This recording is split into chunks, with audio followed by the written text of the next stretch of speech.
Welcome, Neil Woods. Following on from my discussion with Annie Marchand about repercussions of the end of the war in Afghanistan, I imagine it's probably disappeared from a lot of people's radars already, but I gather that it won't have disappeared from yours. I think when you talk about Afghanistan from a drug policy perspective, the great fear really is that the Taliban actually do reduce the available supply of heroin. Now, that might seem like a ludicrous thing to suggest, considering that with every year of the American occupation, heroin production increased in Afghanistan to make it producing 80% of the world's heroin.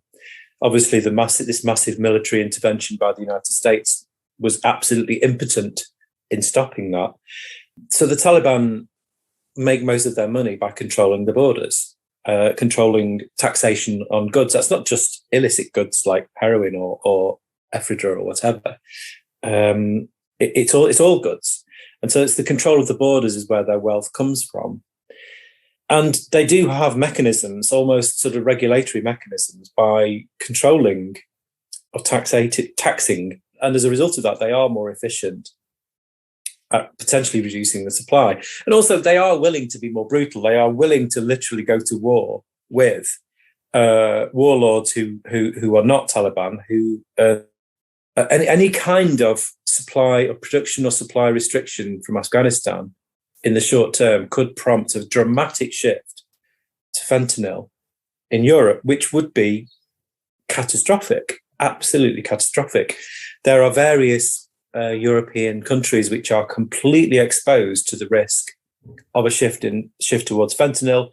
Obviously, Sweden, most of the North American countries, and the countries with the most harm reduction policies will be the most protected against it. Which ones are the best prepared for when this happens? Australia is seriously at risk in some regards. I mean, I know you've got these brilliant drug consumption rooms in Melbourne. You've got, is it one or two? You've got at least one. You have opioid substitution treatment, but you also have this political rhetoric about recovery. You've got very aggressive policing towards drug users. So Australia, I mean, you've got better protection than the United Kingdom, that's for sure, because you have drug consumption rooms. So your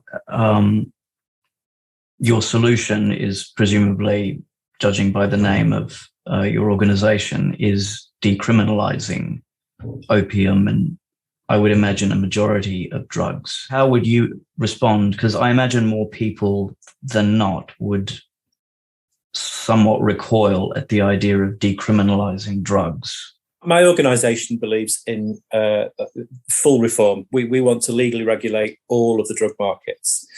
Now, only by taking that approach for heroin do we take the money out of the pockets of gangsters, out of the pockets of international organised crime, which supply that drug.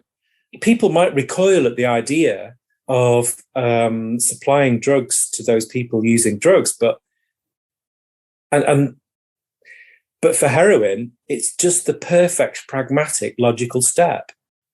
We don't want to empower gangsters, and we do want to take care of people who are traumatized, who were traumatized as children. So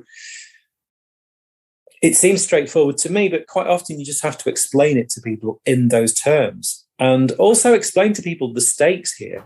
You know, these are large stakes. Drugs policing increases crime more often than not. It never reduces crime. Because police are really good at catching drug dealers. They are really good at it. They're particularly good at it in Australia. But they never reduce the size of the market, not for one moment. But policing does change the shape of that market. And that changing shape is ever more violent. It's ever more monopolised by organised crime. It's ever more corrupt because the mechanism of policing drugs actually leads to corruption.